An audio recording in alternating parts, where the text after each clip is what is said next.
Okay, our next movie is Bruce Almighty, with Jim Carrey returning to the mugging and the rubber-bodied antics that made him a superstar in films such as Ace Ventura, Pet Detective. Carrey plays Bruce Nolan, the guy who does all the wacky human interest stories for a Buffalo TV station, which seems to have only one other reporter. Reeling from a series of professional and personal setbacks, Bruce curses God not only for picking on him, but also for general incompetence. Don't come near me, seriously. When I'm backed into a corner, I'm like a wild animal. I don't want to hurt you, but I will out of instinct. You haven't won a fight since grade 5, and that was against a girl. Yeah, she was huge. She'd been held back. And the sun was in your eyes. Oh, the ego. Anyway, I brought you here to offer you a job. Job? What job? My job.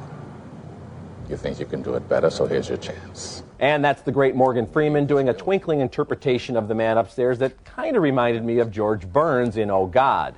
The self-centered and now godlike Bruce hardly thinks about the big picture. Who cares about starving kids or deadly diseases when you can lift a woman's skirt at will, circumvent traffic jams, and teach the dog how to use the toilet? Good boy. Ah! Forget something.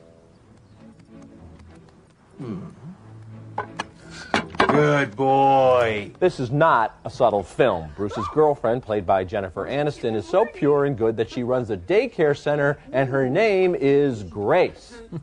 Honey, last night was just... Heavenly. I know. I know. I woke up this morning and I felt like my boobs were bigger.